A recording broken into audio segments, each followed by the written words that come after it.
नमस्कार, news point लेकर हाजिर हूं मैं राजीव। दोस्तों, कांग्रेस सांसद राहुल गांधी ने प्रधानमंत्री नरेंद्र मोदी की माफ कर रहा हूं वाली रील पर बड़ा हमला बोला। आपको याद है ना, उन्होंने इस जनरेशन जी को बोला था कि मैंने माफ किया। राहुल गांधी ने पूछा है कि उन्हें यानी प्रधानमंत्री को किसने हक दिया कि वो भारत के भविष्य को माफ करें। राहुल गांधी ने अंग्रेजी में जो कुछ कहा है, आइए जरा सुनते हैं और फिर हिंदी में भी उस पर बात करेंगे। पहले सुनिए। We are going through a strange time in our country. Students are on the street in severe pain. They don't have work. They are asking for fairness in exams. They are asking for an education system that works. And on the other side, we have the Prime Minister who is forgiving them. Who he is to forgive them, I don't know. Where he gets the idea that he has the right to forgive the future of India, I don't know. But that's what he chooses to do. And behind the thinking of the Prime Minister, and behind the thinking of his colleagues, and particularly the RSS, is a very dangerous and caustic idea. The idea that this country is not an expression of the many. In the Constitution, it's clearly written, India, that is Bharat, is a union of states. A state is an expression of the people of India. When we say Tamil Nadu, we are not just saying empty words. Inside those words is the history of the Tamil people, the language of the Tamil people, the pain, suffering, happiness of the Tamil people. And so the Constitution says that every state represents one history, one tradition, one language, one expression of our people. And so every single state has the right to that expression. Every single state must be treated fairly. तो यहां राहुल गांधी कह रहे हैं कि देश एक अजीब समय से गुजर रहा है। छात्र सड़क पर हैं, बहुत दर्द में हैं, वे परीक्षाओं में निष्पक्षता की मांग कर रहे हैं। दूसरी तरफ हमारे प्रधानमंत्री हैं जो उन्हें माफ कर रहे हैं। उन्हें यह विचार कहां से आया कि उन्हें भारत के भविष्य को माफ करने का हक है। राहुल गांधी ने यह भी कहा है कि प्रधानमंत्री और उनके सहयोगियों, खासकर आरएसएस की सोच के पीछे एक बेहद खतरनाक और विभाजनकारी विचार है। वो विचार ये है कि ये देश विविधताओं की सामूहिक अभिव्यक्ति नहीं है। यहां पर राहुल गांधी ने कहा है। आपको बता दूं कि आज एमडीएम के नेता वाइको के संसद के कार्यकाल पर छपी किताब वाइको इन पार्लियामेंट का विमोचन कॉन्स्टिट्यूशन क्लब में हुआ, जहां बतौर वक्ता राहुल गांधी ने अपनी बात सामने रखी। संसद में तो राहुल गांधी को बोलने नहीं दिया जाता, लेकिन अपनी प्रेस कॉन्फ्रेंस से लेकर दूसरे मंचों तक राहुल गांधी बखूबी अपनी बात सामने रख रहे हैं। अब देखना होगा कि 8 तारीख को प्रयागराज में छात्रों की गूंज कार्यक्रम में किस तरह राहुल गांधी मोदी सरकार को घेरते हैं और दिनों दिन कमजोर होती जा रही बीजेपी इस बार रैली को रोकने या अड़ंगा डालने के लिए कौन से पैंतरे आजमाएगी, ये भी देखना होगा। वैसे आज बिहार में फिर से छात्र सड़क पर उतरे। एनएसयूआई के नेतृत्व में छात्रों ने पेपर लीक, पुलिस का दमन और भर्तियों में गड़बड़ी जैसे तमाम मुद्दों पर मुख्यमंत्री आवास का घेराव करना चाहा, तो फिर से वही सब दमनकारी उपाय किए गए जो पहले किए जा चुके हैं। आइए जरा देख लेते हैं कि विनोद जाखड़ एनएसयूआई के चीफ हैं और उन्होंने क्या कुछ कहा है। पुलिस जब डिटेन कर रही थी, पुलिस ने डिटेन किया एनएसयूआई को, देखिए जरा।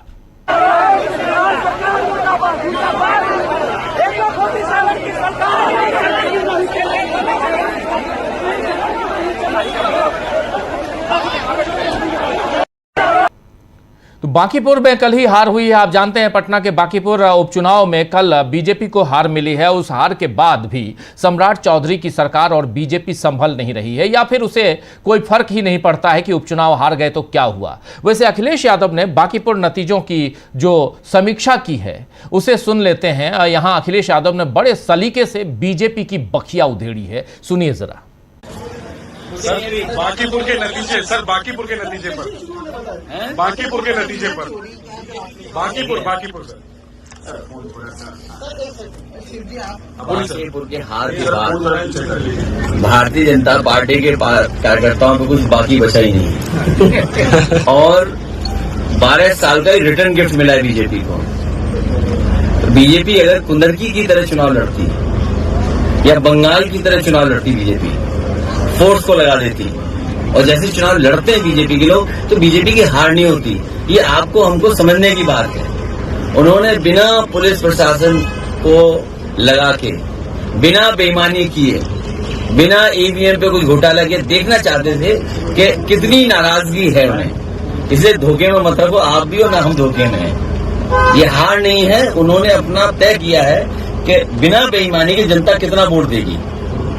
अगर कुंदरकी जैसा चुनाव लड़ते, रामपुर जैसा चुनाव लड़ते, यूपी के बाई इलेक्शन थे उस तरह चुनाव लड़ते तो क्या बीजेपी हारती? क्या पीके की मदद की बीजेपी ने? हमने नहीं देखा कैसे चुनाव था। मैं सवाल पीके की मदद की सर बीजेपी ने? नहीं, देखिए ये अपने शब्द मुझे मत कहिए। मैं आपसे कह रहा हूँ कि बीजेपी को समझने की जरूरत है। बीजेपी ने बिल्कुल फेयर चुनाव कराया इस बार। पुलिस प्रशासन नहीं लगाया।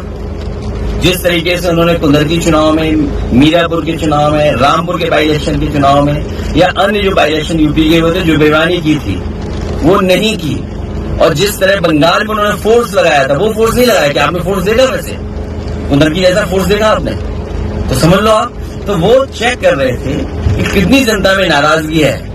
जब आम चुनाव आएगा तो वो अपना फोर्स लगा देंगे। अब तो यूपी में चुनाव होना है, अब तो दतिया की तो बतिया ही मत करो, बात ही मत करो। हमें खुशी है कि दतिया की जनता ने और समाजवादी कार्यकर्ताओं ने जिम्मेदारी से, आपने जीतू पटवारी से, सर आपने जीतू पटवारी से बात की थी दतिया को लेकर, दतिया में आपने मदद की? मैंने कांग्रेस पार्टी के प्रदेश अध्यक्ष और उनसे बातचीत हुई, और हमारी पार्टी का जो भी संगठन है मध्य प्रदेश का और झांसी का, क्योंकि रिश्तेदारियां हैं आपस में, विधानसभा में इधर उधर दोनों क्षेत्रों में एक दूसरे की रिश्तेदारियां हैं, तो जो मदद और सहयोग कर सकते थे हम लोगों ने किया। तो बांकीपुर में बीजेपी के लिए कुछ भी बाकी नहीं रहा और दतिया की बतिया मत करो, ये कह रहे हैं यहां पर अखिलेश यादव। विपक्ष के तेवर बीजेपी के लिए पहले से ही तल्ख थे, आपने देखा है, लेकिन जंतर मंतर पर हुए आंदोलन और धर्मेंद्र प्रधान के इस्तीफे के बाद अब विपक्ष का दम और बढ़ चुका है। सदन में मोदी और अमित शाह पहुंचते ही नहीं हैं। आज फिर मकर द्वार के पास विपक्ष ने रोज जैसा ही प्रदर्शन किया और फिर राज्यसभा में मल्लिकार्जुन खड़गे ने मांग की कि प्रधानमंत्री और अमित शाह खुद आकर जवाब दें कि छात्रों पर ज्यादती क्यों हो रही है। जरा देखिए। आपको धन्यवाद देता हूं।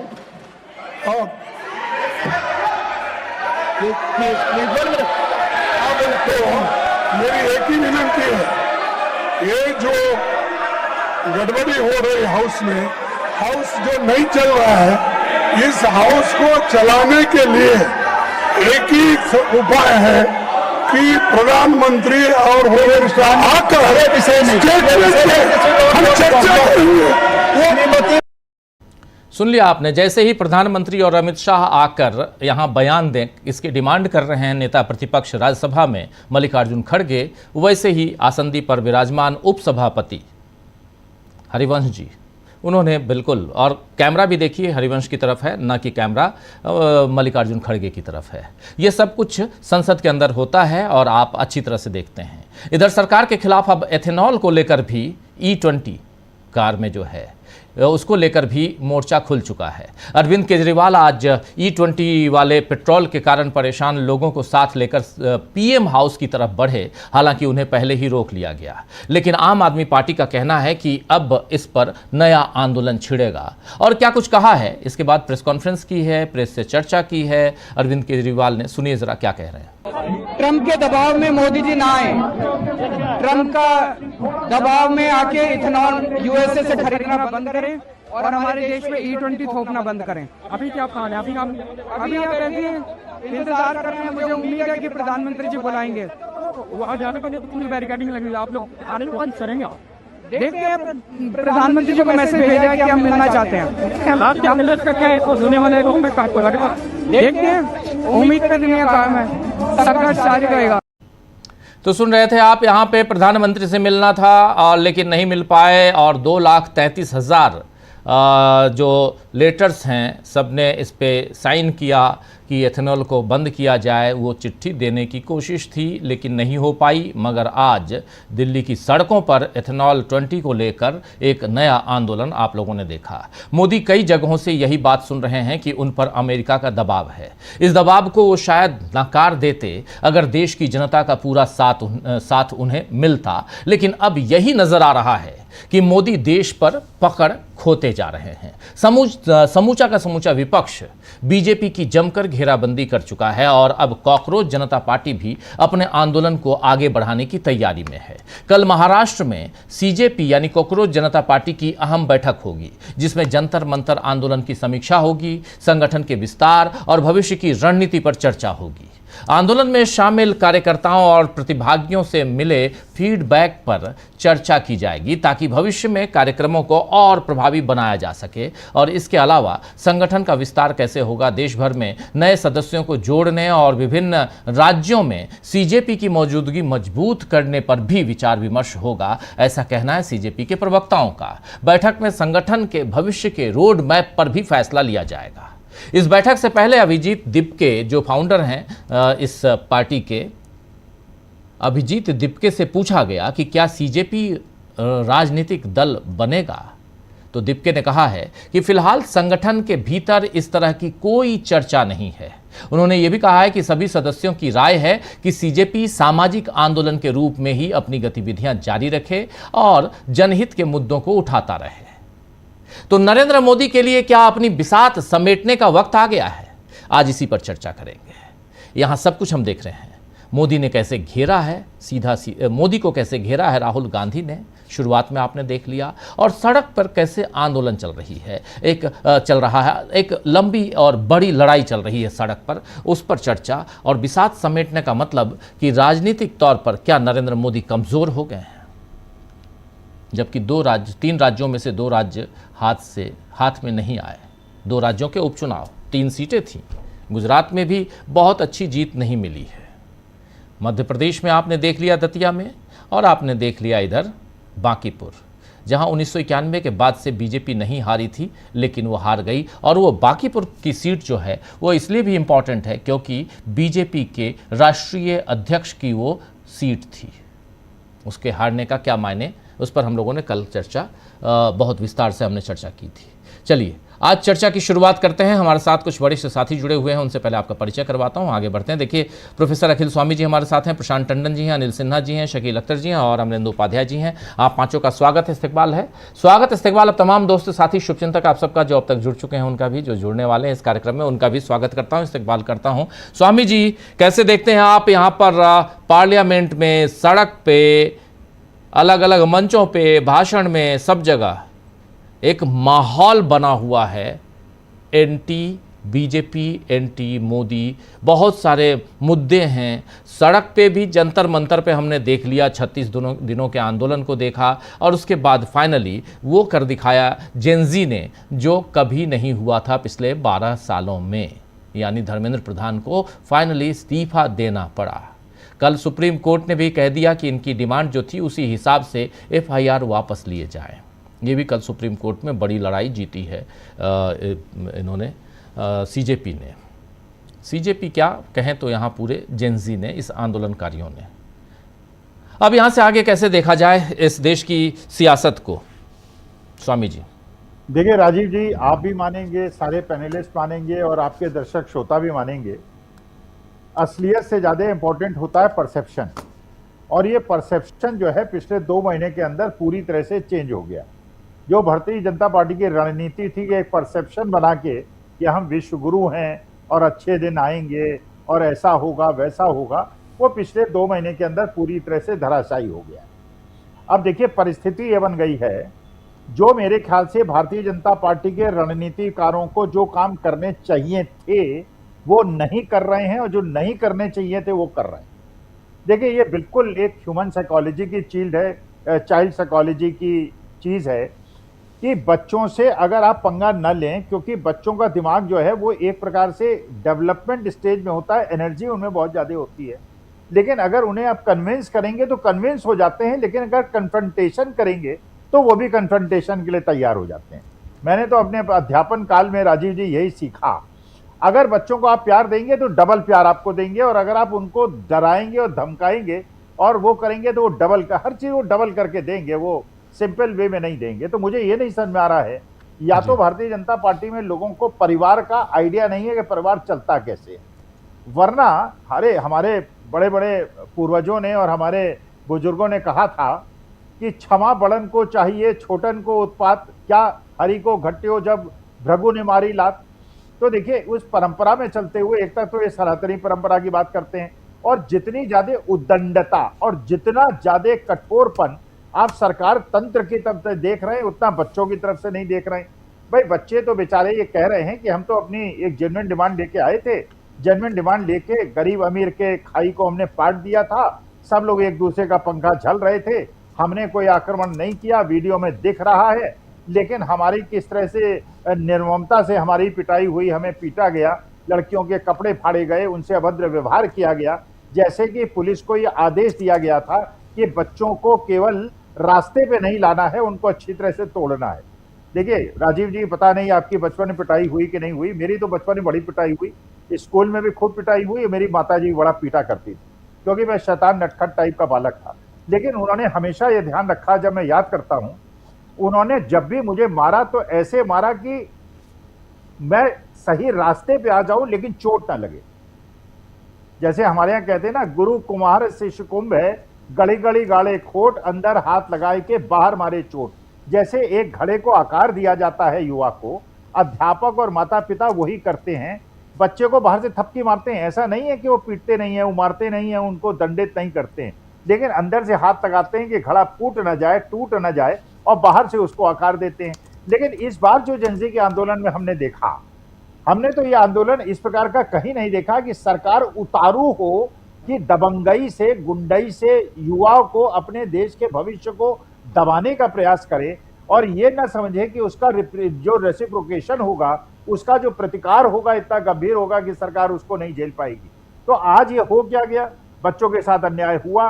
जो लोग इस आंदोलन में नहीं थे उन्होंने माइन्यूटली ऑब्जर्व किया गलती किसकी थी। बच्चों ने अगर गलती की होती तो जनता उनके साथ ना आती, सरकार ने अगर सदाशयता बरती होती तो लोग सरकार के साथ खड़े होते। लेकिन सामान्य जनता ने यह देखा कि बच्चे तो बेचारे अपनी जेन्युइन कॉज के लिए आगे बढ़ रहे थे, और सरकार ने पूरी तरह से, पुलिस ने उनके साथ निर्ममता की। तो आज सहानुभूति जो है वो बच्चों के साथ हो गई, और ये पॉपुलेशन जो है 30-40% पॉपुलेशन देश की है, और ये एक ऐसी पॉपुलेशन है जो एस्पायरिंग पॉपुलेशन है और हमारा देश का भविष्य है। तो मेरे ख्याल से सरकार ने इस जनरेशन को, इस पॉपुलेशन को जिस प्रकार से मिसहैंडल किया है, मुझे लगता है कि इन लोगों को शायद परिवार को चलाने का आइडिया नहीं है, इन्हें ये नहीं पता है कि ह्यूमन साइकोलॉजी और चाइल्ड साइकोलॉजी क्या होती है, और इन्होंने इतनी बुरी तरह से अपने को इसमें फंसा लिया है मेरे ख्याल से। लेकिन इनका जो अभी भी दमन चक्र है वो कम नहीं पड़ रहा है, बढ़ता चला जा रहा है। कभी अभिजीत दीपिके में FIR लिखा रहे हैं, कभी उनके पिताजी की इंक्वायरी करा रहे हैं, करीब 15 साल की लड़की को वो कर रहे हैं, और सुना है ये बजरंग दल के लोग बच्चों को आइडेंटिफाई कर करके खुलेआम पीट रहे हैं और मार रहे हैं। तो मेरे ख्याल से ये उस दिशा में चीजों को ले आ रहे हैं जहां ये गृह युद्ध की स्थिति पैदा कर रहे हैं। ये सरकार पैदा कर रही है, ये सत्ता पक्ष के लोग पैदा कर रहे हैं, एक गृह युद्ध करके देश को कमजोर करके तोड़ने का ये प्रयास कर रहे हैं। लेकिन हम लोग जी जान लगाते हुए इस भारत को अक्षुण्ण रखेंगे, महात्मा गांधी के रास्ते पे चलेंगे, अहिंसा के रास्ते पे चलेंगे, और इस देश में जो ये फैलाना चाहते हैं अव्यवस्था, उस व्यवस्था को रोकने के लिए जो प्रयास होगा वो करेंगे। जी शकील जी, इसी बीच राहुल गांधी का जो आज का भाषण है, जिसमें उन्होंने जिक्र किया प्रधानमंत्री के रील का, माफ़ कर देने वाली बात जो शुरुआत में सुनाई भी हमने, वाइको के ऊपर, जो वाइको इन पार्लियामेंट की जो किताब है उसके विमोचन पे आज उन्होंने भाषण दिया है।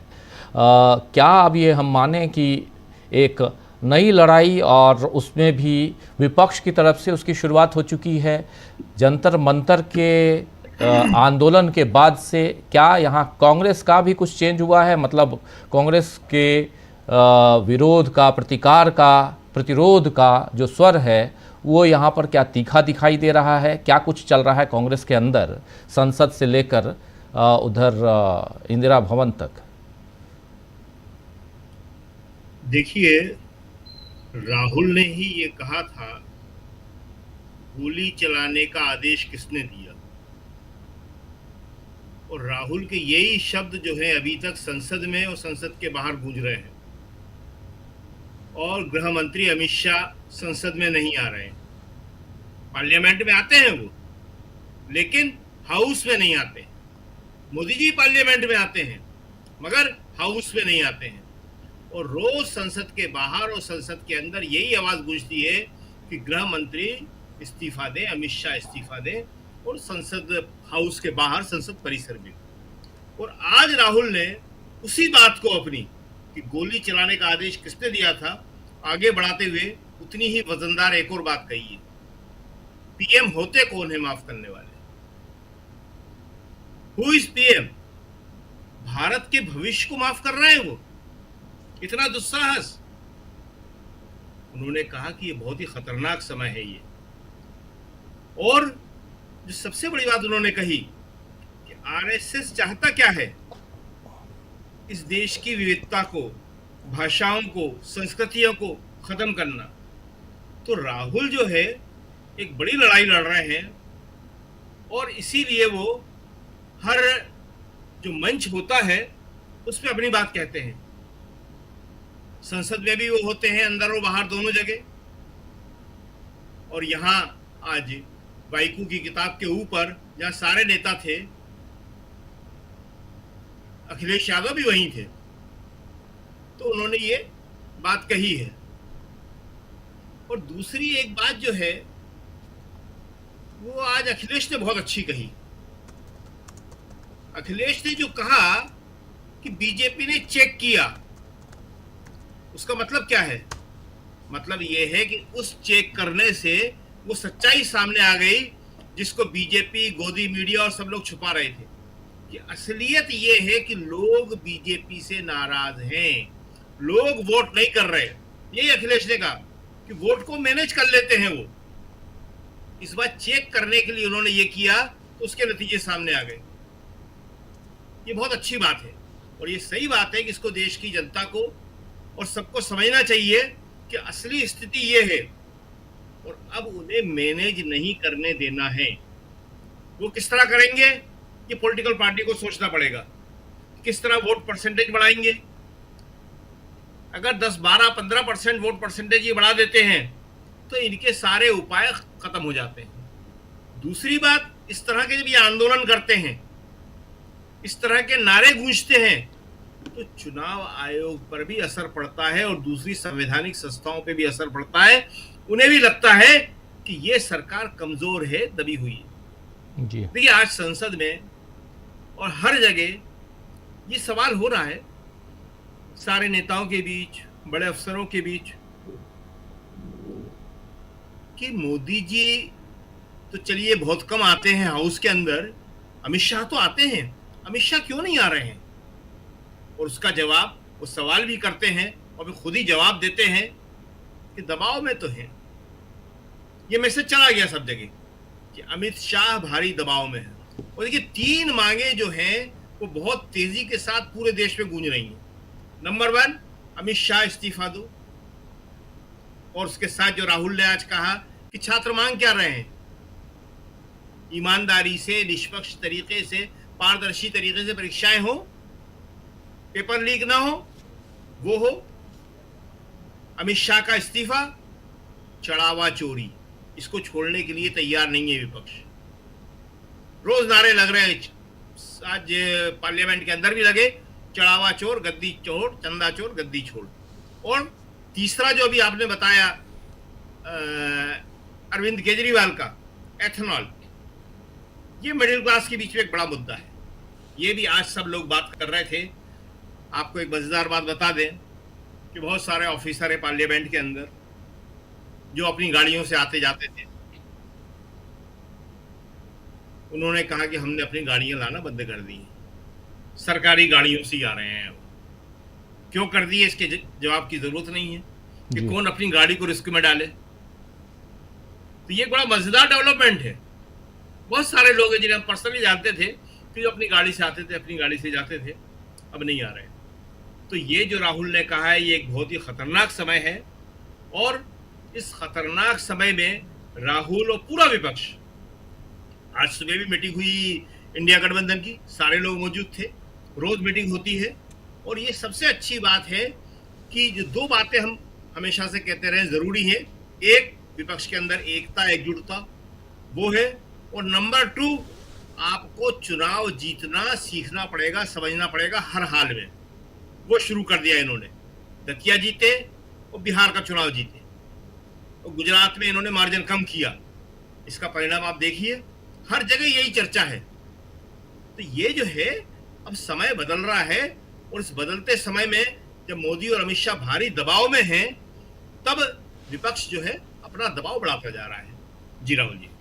जी, बिल्कुल बिल्कुल आप सही कह रहे हैं। और आज एक मीटिंग रक्षा मंत्रालय के स्थायी समिति की मीटिंग भी थी, और उस मीटिंग में राहुल गांधी ने बोला कि सैनिक स्कूलों पर आरएसएस का प्रभाव बढ़ता जा रहा है।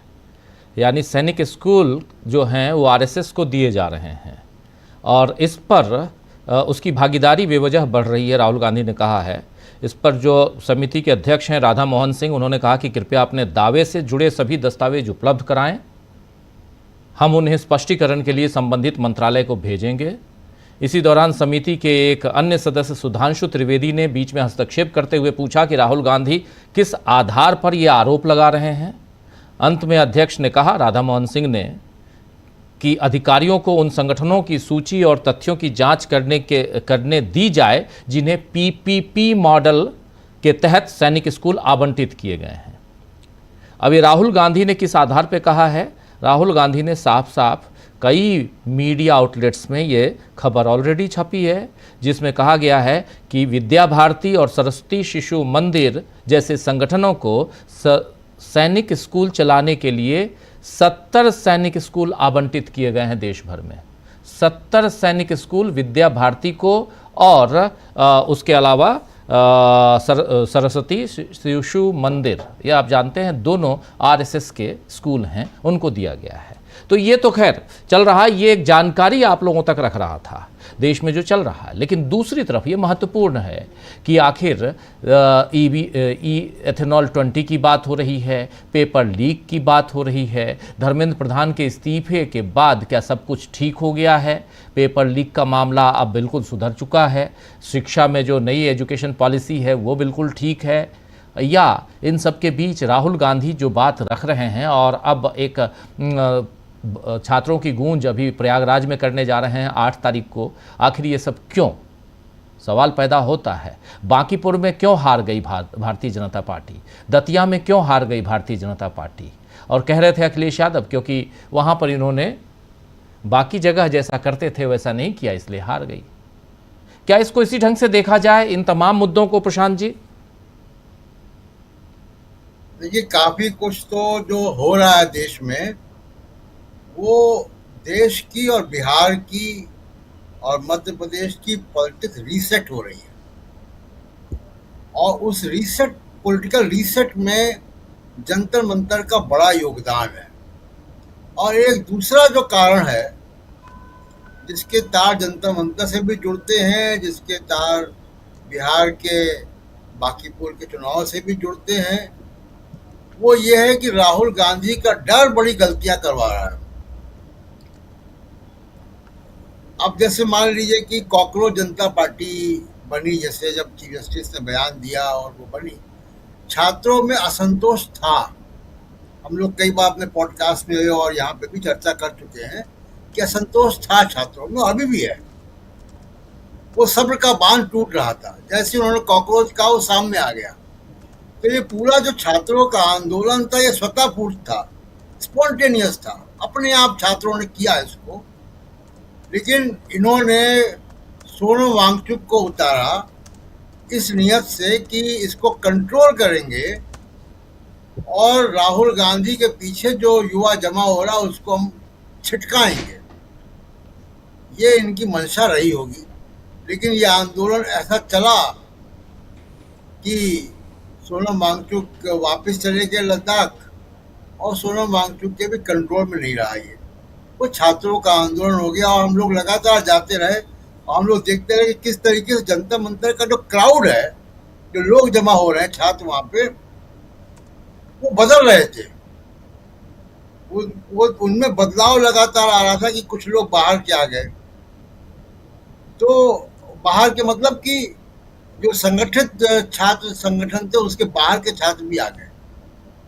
तो वो बढ़ता गया आंदोलन और उसमें पेरेंट्स भी आने लगे, उसमें बड़े बुजुर्ग भी आने लगे। वो आंदोलन का विस्तार हो गया, उनके कंट्रोल में नहीं रहा। और यही काम बिहार में भी हुआ कि प्रशांत किशोर को प्रमोट किया गया गोदी मीडिया के द्वारा काफी, और इसलिए कि बिहार की पॉलिटिक्स में एक धारा और चला, कामयाबी हो गए बांकीपुर के चुनाव से। लेकिन अब इसी बहाने बिहार की पॉलिटिक्स रीसेट हो गई। खुद गलती की, नीतीश कुमार को आपने वहां से हटा दिया, एक ऐसे मुख्यमंत्री को बना दिया जो कि बहुत लोकप्रिय नहीं है या बड़ी उनकी आलोचना होती है। तो बिहार की राजनीति में एक वैक्यूम ऑलरेडी बन गया है और प्रशांत किशोर के जीतने से एक बात साफ हो गई कि जो बीजेपी का परंपरागत वोट बैंक था उसमें जंतर मंतर ने सेंध डाल दी है, वो हटा दिया, चाहे वो महिला हो चाहे वो हिंदू अपर कास्ट हो। तो ये लगातार जो है दबाव में मोदी जी काम कर रहे हैं, तो गलतियां हो रही हैं। एक बड़ी गलती की जब इंस्टाग्राम पर रील बनाना चालू किया। आप खोलिए अभी अपना मोबाइल फोन या लैपटॉप जो भी, और आप किसी भी सोशल मीडिया प्लेटफॉर्म पे रील्स देखना चालू कीजिए। 2-3-4 मिनट में आपको रील्स की भरमार हो जाएगी कि छोटे छोटे बच्चे नरेंद्र मोदी का मजाक उड़ा रहे हैं।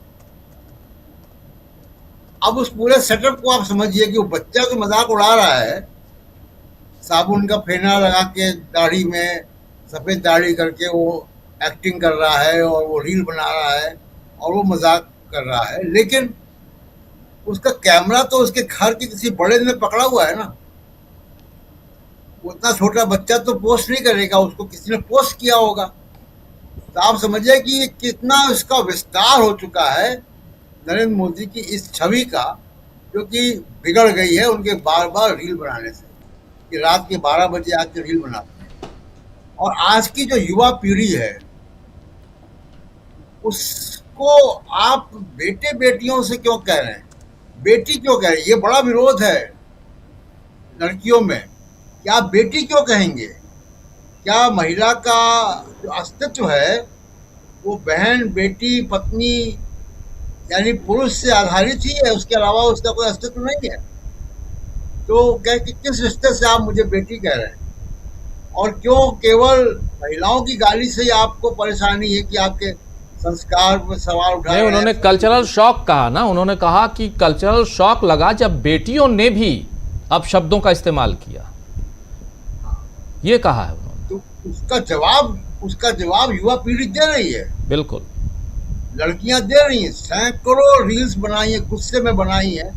तो ये उल्टा दांव पड़ रहा है। इसलिए मैं कह रहा हूं कि देश का सोशल पॉलिटिकल जो सेटअप है वो रीसेट हो रहा है, नए मुद्दे उसमें आ रहे हैं, नए लोग आ रहे हैं, और जो पुराने लोग नरेंद्र मोदी का ढोल बजाने वाले, मोदी मीडिया इरेलीवेंट हो चुका है और बहुत सारे, उन सबको कोई सुनने वाला नहीं है। अब ये युवा पीढ़ी के लोग आ रहे हैं, तो इस पॉलिटिकल रीसेट में मोदी जी का हस्तक्षेप जब भी कर रहे हैं तो उल्टा पड़ रहा है, क्योंकि अब इनके पास जो इनके जो लोग थे, जो इनके औजार थे, टूल्स थे, वो उल्टे पड़ रहे हैं, वो काम नहीं कर रहे हैं। दूसरा कि अमित शाह की जवाब देगा। अमित शाह लोगों में बहुत गुस्सा है, कीलों में कीले लगा के डंडे मारे गए, आंसू गैस फेंकी गई, पेलेट गन चलाई गई और अमित शाह गायब है। तो अमित शाह की जवाबदेही भी तय करने की बात हो रही है। और एक आखिरी बात, ये एनडीए के चेयरमैन, आपने 47 लोग एनडीए से हटा दिए। एनडीए के चेयरमैन है प्रदीप कुमार जोशी, उनका तो पूरा बायोडेटा ही पेपर लीक कराने का है। उनको क्यों नहीं हाथ हटा रहे हैं? क्योंकि वो आरएसएस के हैं। तो ये सब चीजें करके नरेंद्र मोदी अपनी पॉलिटिक्स को जो है वो इररेलेवेंट बना रहे हैं। और ये बड़ा जो अहम सवाल है, इसको अब जो बहुत से लोग हैं, जो पत्रकार हैं, जो लोग हैं जिनका गाना गाते हैं, वो भाषण देने की कला पर बड़ा नरेंद्र मोदी जी की कस्में खाते हैं। वो भाषण देने की कला ही उनकी भारी पड़ रही है। वो जब भी मुंह खोल रहे हैं गलत शब्द बोल रहे हैं, टेलीप्रॉम्प्टर के साथ भी और टेलीप्रॉम्प्टर के बगैर भी। तो उनका जो कोर एरिया है, जो कोर वोटर है, जो कोर स्ट्रेंथ है, और जो उनका तमाम जो इकोसिस्टम है, उसमें अब डेंट आ गया है बड़ा। और ये उनकी बहुत बड़ी चुनौती है। जी, इस वक्त की सबसे बड़ी चुनौती। अनिल जी, आपने इस आंदोलन के बाद क्या कुछ बदलते हुए आप देख रहे हैं? एक आंदोलन की शुरुआत धीरे धीरे हो रही है, लेकिन वो दिखाई दे रही है E20। फाइनली लोग कह रहे हैं दबी जुबान कि इसको वापस लेना ही पड़ेगा E20 के, और हाथ पैर बिल्कुल छोड़ दिया है गडकरी ने अब तो ये भी कहना शुरू कर दिया है कि मेरा डिपार्टमेंट ही नहीं है, मुझसे क्यों पूछ रहे हो आप लोग। तो गडकरी बीच में फंस गए थे बेचारे। पेट्रोलियम मिनिस्टर दूर दूर तक नज़र नहीं आ रहे हैं, एप्स्टीन में फंसे हुए हैं। और इन सब के बीच कब नरेंद्र मोदी अपने कैबिनेट का विस्तार करेंगे, इसकी चर्चा भी खत्म हो गई है। लेकिन सबसे बड़ी बात कि संसद में न नरेंद्र मोदी दिखाई दे रहे हैं, न अमित शाह। और अमित शाह अगर आते हैं तो जो लोग प्रोटेस्ट कर रहे हैं उनको किनारे किया जाता है, या छुपते छुपाते आ रहे हैं अमित शाह। ये एक परिवर्तन है पूरा। अमित शाह देखे होंगे आप, सीना तान के, नरेंद्र मोदी सीना ठोक के जाते थे और फूलों की बारिश करवाते थे अपने ऊपर, उपचुनाव में भी।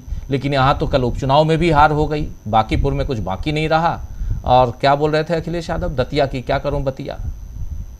तो इसलिए अनिल जी, क्या सचमुच यहाँ पे चीजें बदल चुकी हैं ऐसा, या ये हम लोग जल्दबाजी में कह रहे हैं ये सब? नहीं, जल्दबाजी नहीं है। चीजें जिस तरह से बदली हैं उसमें बदल रही थी, लेकिन हम लोग उसको नहीं समझ पा रहे थे, या विपक्ष भी उसको अंदाजा नहीं लगा रहा था। बच्चों ने वो जो बदल रही थी चीजें उसको सामने ला दिया, उसको अभिव्यक्त किया, उसको स्वर दिया, और उसका चित्र सामने ला दिया। जो अलोकप्रियता है उनकी, वो उसको सामने ला दिया। देखिए, बांकीपुर, दतिया, ये और सब जो चुनाव का के नतीजे आए, उससे 2-3 चीजें साफ हो गई। एक तो ये है कि ब्रांड खत्म हो गया, अब ये फेल्ड ब्रांड है, क्योंकि चुनाव तो कोई लड़ नहीं रहा है। तो हिंदुस्तान में तो चुनाव जो अभी हो रहे हैं, बीजेपी की तरफ से तो एक ही आदमी चुनाव लड़ता है, वो आदमी है नरेंद्र मोदी। और चाहे म्युनिसिपैलिटी का चुनाव हो, चाहे लोकसभा का चुनाव हो, सारे चुनाव तो अकेले उनके ही नाम पर लड़ा जाता है। दूसरा ये हो गया कि उन्होंने ही चूज किया था नितिन नवीन को। नितिन नवीन भी गलती से समझ बैठे क्या कि वो बहुत बड़े नेता है। बिहार में उनके कोई ऐसे वक्त नहीं थी, वह चुनाव जीतते थे। वो सीट बहुत पहले से उनके पिताजी की भी थे। उनके पिताजी भी कोई कद्दावर नेता नहीं थे बिहार में, ये बात ध्यान रखना चाहिए। वो जो पीरियड था उसमें एक से एक नेता थे, उसमें बहुत मामूली, बीजेपी में भी बहुत मामूली नेता थे। हाँ, चुनाव जीत रहे थे लगातार। ऐसे बहुत सारे बिहार में एमएलए मिलेंगे आपको जो 10 साल 10 15 बार चुनाव लड़े, लेकिन बस अपने क्षेत्र तक ही थे, उसी टाइप के थे वो। तो वो क्षेत्र उनका था, उनको गलतफहमी हो गई तो दिखाई दिया। ये गलतफहमी ब्रांड को भी है, तो मेन ब्रांड है मोदी जी, तो वो भी तरक गया। सबसे जो बड़ी चीज है बांकीपुर की वजह से मैं बता रहा हूँ कि जो कोर वोटर्स है बीजेपी का, वो टूट गया। दूसरा वर्कर्स भी टूट गए, क्योंकि वो जो इलाका है उसमें 34% ही 35% वोट हुआ है। और ये अगर बीजेपी वाला अगर घर घर जाकर के अगर वर्कर उनके लिए काम करता तो ये मुश्किल होता है इनके लिए, क्योंकि इनके पास वर्कर्स नहीं थे। मैं जानता हूँ, प्रशांत किशोर बाहर से वर्कर्स लाए हैं, गोपालगंज ये सब से, और बहुत पैसा खर्च किया है। देखिए, इनको चुनाव के बीजेपी का हारने को सेलिब्रेट करिए, लेकिन प्रशांत किशोर को इसका को सेलिब्रेट करने की जरूरत नहीं है। वो बहुत ही बिहार में एक डिरेलमेंट के मतलब जो पॉलिटिक्स जो शेप लेने वाली है उसको डिरेल करने के लिए आए, क्योंकि बहुत पैसा खर्च किया और डिस्टॉर्ट करने के लिए 5 साल से लगे हुए हैं। तो ये जो चुनाव हुआ है ये बीजेपी के खिलाफ हुआ है, उनके पक्ष में नहीं है। और जैसा कहा उन्होंने, मीडिया का जबरदस्त उनको सपोर्ट था और पैसा बहुत खर्च किया, तो उन्होंने वो जीत के। सबसे इसमें इम्पोर्टेंट चीज ये है कि जो वोटर्स, जो अपर कास्ट वोटर्स है, कायस्थ, भूमियान, ब्राह्मण और ये क्या कहते हैं राजपूत, इनका जो वोट वो उनकी संख्या करीब करीब 35% के आसपास वहां होगी, 35 से 40 के बीच। तो वो वोटर्स जो है इस बार बीजेपी के खिलाफ वोट दिया है। ये एक बहुत बड़ा चेंज है। अब है ये कि जो, और इसमें एक चीज और नजर आएगी, इसको सेलिब्रेट इसमें एक पेज भी है कि ये वोट इसको इंडिया गठबंधन को ये वैक्यूम करना चाहिए था, भरना चाहिए था। इंडिया गठबंधन ने वो तैयारी नहीं दिखाई, तेजस्वी कहीं दिखे नहीं। यही पूछने वाला था, यही पूछने वाला था आपसे, यही पूछने वाला था कि आखिर वोटर उधर प्रशांत किशोर की तरफ क्यों चला गया? हाँ, प्रशांत किशोर की तरफ यही इसी वजह से गया, क्योंकि वे इन्होंने कुछ किया नहीं। और वो जो कोर वोटर्स है बीजेपी का, वो टूट कर एक ऐसी जगह जाएगा जहां पर कि जो पुराने कास्ट इक्वेशन है उससे अलग हटके हो। तो पुराने कास्ट इक्वेशन अलग हटके नहीं, ये क्या कर हुआ। और देखिए कास्ट इक्वेशन कैसा टूटा है, सिर्फ ये नहीं, बहुत वोट से 19,000 वोट से जीता, बहुत कम वोट पड़े ही थे, उसमें 19,000 का गैप आ गया। तो मतलब बहुत कम, 14,000 या कितना मैं अभी ध्यान में नहीं आ रहा है, बहुत कम है उनके पास। 14,000 आया है आरजेडी को, और इनको 44,000 शायद आया है। ये जो इनके कैंडिडेट थे, जो नितिन नवीन के कैंडिडेट, और उनको 64,000 आया। तो ये 20,000 का गैप इतने छोटे वोट मतलब की संख्या में अगर हुआ है, तो इसका मतलब ये है कि ओबीसी जो ईबीसी जिसको आप बोलते हैं, अति पिछड़े, उनकी एक अच्छी संख्या है वहां। वो उन्होंने भी वोट किया इसके मतलब जेडीयू का जो वोटर, कोर वोटर्स, या जो बीजेपी जेडीयू अलायंस को वोट देता था, वो भी चला गया उनके पास। ये सारे वोट ला सकते थे तेजस्वी, लेकिन तेजस्वी ने वो छोड़ दिया, वो समझे मैदान उनके लिए प्रशांत छोड़ दिए। अब है क्या कि ये जो मोदी के नाम पर ऐसे ये सारे वोट पड़ने चाहिए थे, क्योंकि वो कैंडिडेट का तो कोई अर्थ ही नहीं है। नितिन नवीन की भी कोई बहुत हैसियत नहीं थी और उनकी भी हैसियत नहीं, लेकिन अगर विश्वास होता लोगों को इसमें क्या मोदी जी में और सम्राट चौधरी, तो देते वोट, तो दोनों फेल हो गए। तो सम्राट चौधरी रिप्लेसमेंट नहीं है, क्लियर हो गया। अब है क्या कि देखिए पूरे देश में के लोगों ने मैसेज दे रहे हैं लगातार, जंतर मंतर ने दे दिया इसके लिए, लेकिन फोकस तैयारी विपक्ष में नहीं है। ये बात मैं आपको कहना चाहता हूँ। ये जो इथेनॉल के अरविंद केजरीवाल इथेनॉल की तरफ जा रहा है, बाकी कोई चंदा चोरी की तरफ जा रहा है, ये सब फोकस, असली फोकस जो अभी जो राहुल गांधी ने किया था कि इस्तीफा को अमित शाह, वो असली डायरेक्ट अटैक था, और वही स्वर जंतर मंतर से निकला है। लेकिन इसको अब ये क्या कहते हैं, इसको कमजोर डायल्यूट हो रहा है।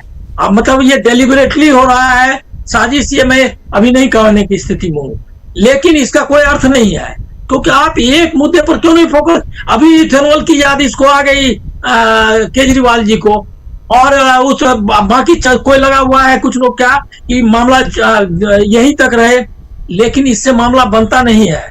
जैसे चंदा चोरी में भी अगर आप सजा दिलवा ही दिए तो कौन से कैंपेन के लिए मुद्दा है, लेकिन वो जो मुद्दे उठा रहे हैं कि वो लोकतंत्र का बड़ा मुद्दा है कि एट्रोसिटी जो हुए हैं छात्रों पर, उसके लिए अकाउंटेबिलिटी करो, और बाकी जो मुद्दे हैं सारे। तो ये जो फोकस है इंडिया गठबंधन का, वो फोकस नहीं दिख रहा है। तो जो वैक्यूम और जो बना है पॉलिटिक्स में, इनके कोलैप्स होने से, इनके इमेज को, और बीजेपी के ढहने से, वो या बीजेपी के अंदर मारामारी है, तभी तो नितिन नवीन का कैंडिडेट हार गया, क्योंकि ऐसे थोड़े दतिया में क्यों हार गया। तो ये सब जो चल रहा है, इसको कंसोलिडेट करके और जो लोगों को अभिव्यक्त करने की इंडिया गठबंधन की जो कोशिश होनी चाहिए उसमें मैं कमजोरी देख रहा हूं। आप इथेनॉल पर वो जा रहा है, वो भी कोशिश कर रहा है कि राहुल गांधी से कॉम्पीट करे, सबको राहुल गांधी से ही कंपटीशन है। अब इससे काम नहीं चलेगा ना, राहुल गांधी से कंपटीशन आप मत करो। आपको करना होगा उनको या तो नेता मानिए या ना मानिए, कम से कम आप एक फोकस, एक मुद्दा, अभी अमित शाह वाला मुद्दा, उसको डायल्यूट नहीं होना चाहिए, जो कि पकड़े हुए है कांग्रेस और ये क्या कहते हैं राहुल गांधी। तो हमको लग रहा है क्या कि स्थितियां उनके हाथ से निकल गई है और फाइट अब 1, 2, 3 और मिनट में लेना चाहता हूं। अभी आप देखिए, ऐसा नहीं है कि उन्होंने छोड़ दिया है, मतलब ये मतलब हथियार डाल दिए हैं। वो ये सब आपने देखा ही, जो कहा उन्होंने माफ किया, फला किया, पुलिस के जो धंधे है, बजरंग दल ये सब एक्टिव है। आरएसएस के परसों यहाँ ये है क्या कहते हैं, मोहन भागवत जेन जी से बात करेंगे। 2000 बच्चे हैं, तो जेन जी और जेन अल्फा दोनों से। तो अब आप सोच लीजिए कि भागवत जो कि ले जाना है 800 साल पहले के भारत में ले जाना है, लेकिन संवाद करना है उनको, मतलब उनको पकड़ के ले जाना है, मतलब सोमनाथ और अयोध्या के युग में ले जाना है। तो ये जो आइडियोलॉजिकल फाइट है वो तीखा हो गया है, ये भी समझना चाहिए। इसके लिए तैयारी एक ही मैं देख रहा हूं, अगर मानिए तो लेफ्ट को या कांग्रेस को है।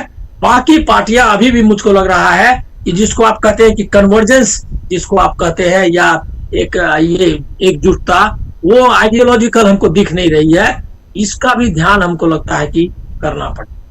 जी, इसमें भी लेफ्ट और कांग्रेस नहीं, लेफ्ट यहाँ ज़्यादा मजबूत दिखाई देती है, कांग्रेस भी यहाँ कमज़ोर दिखाई देती है। कांग्रेस को भी थोड़ा सा, और जो गलतियाँ हुई हैं कई लोगों को। जी, अनिल जी की आवाज़ बढ़ाइए, अनिल जी की आवाज़ बढ़ाइए। जी ये मैं आपसे सहमत हूँ कि लेफ्ट जो है, लेफ्ट के मामले में एक तो समझना चाहिए कि लेफ्ट एक ऐसी मतलब एक ऐसा विचारधारा, मतलब लेफ्ट पार्टीज कहिए, उनका तो कंसिस्टेंसी है ना, उनको तो कोई जल्दी नहीं है ना, उनको तो बदलना है, दुनिया बदलने का सपना एक छोटा सपना नहीं है, और इस सपने के लिए उन्होंने एक बड़ा मतलब बड़ी कुर्बानी दी है दुनिया भर में। तो ये जो कुर्बानी का इतिहास है और जो कमिटमेंट का इतिहास है, उसको आप भुला नहीं सकते। अरे लेफ्ट में अगर इस दौर में अगर मोदी के और गोदी मीडिया और ऐसे क्या कहते हैं कॉर्पोरेट कैपिटलिज्म के दौर में अगर कोई बच्चा जाता है दुनिया के मजदूरों एक हो की बात सोच करके या दुनिया बदलने के लिए, उनको सैल्यूट करना चाहिए। और ये जो जज्बा है, ये गांधीवादी या समाजवादी नहीं दिखा पा रहे, ये क्लियर है। आइए बाकी वो कुछ बच्चों की वानगी दिखाता हूं। इसके बाद एसएफआई के जो छात्र हैं, जो इसमें थे जंतर मंतर में और जिनकी पिटाई भी हुई, उनका एक पॉडकास्ट है जो अभी ठीक इसके बाद 8:30 बजे से आप देखेंगे। लेकिन एक उसका छोटा सा चंक दिखाना चाहता हूं कि क्या कुछ आप देखने वाले हैं। देखिए जरा।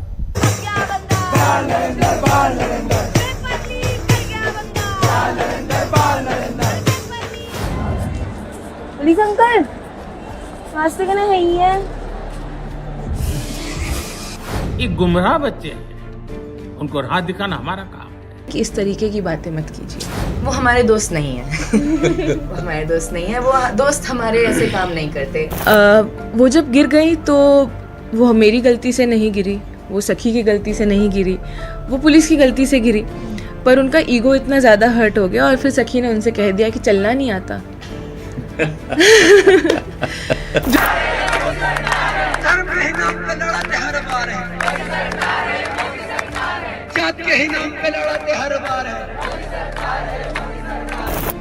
हमारी बेटियां इस प्रकार की भाषा कैसे बोल सकती हैं? क्यों नहीं मुस्कुरा सकते आप गाली सुन? कैसी हम मुस्कुरा रहे हैं।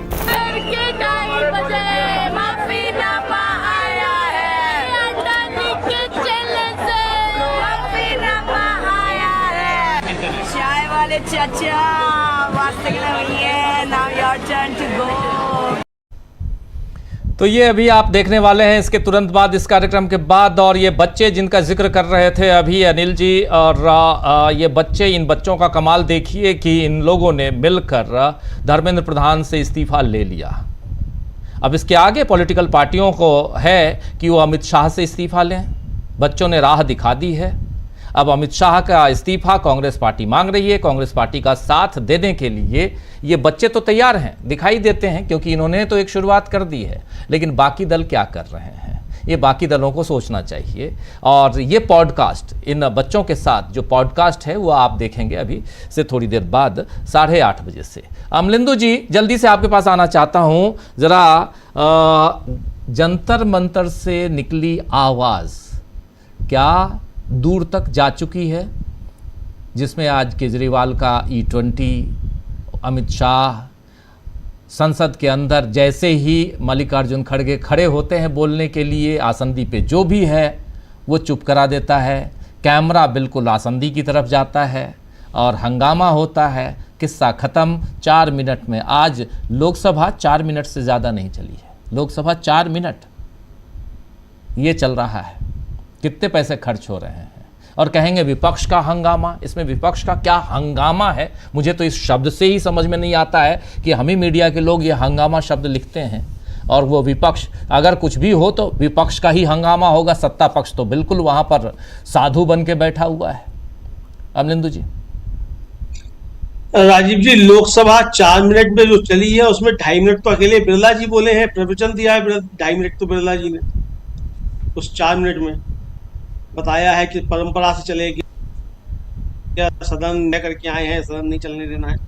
लेकिन राजीव जी, आज राज्यसभा में सुबह 11:17 के आसपास जो हंगामा मचाया है किरण रिजिजू ने, तो राजीव जी, और वो संसदीय कार्य मंत्री हैं, और वो विजुअल अगर हम लोगों के पास हो तो उसको दिखाया भी जा सकता है कि किस तरीके से किरण रिजिजू जो हैं वो हंगामा आज मचा रहे हैं ज़बरदस्त तरीके से सदन के अंदर।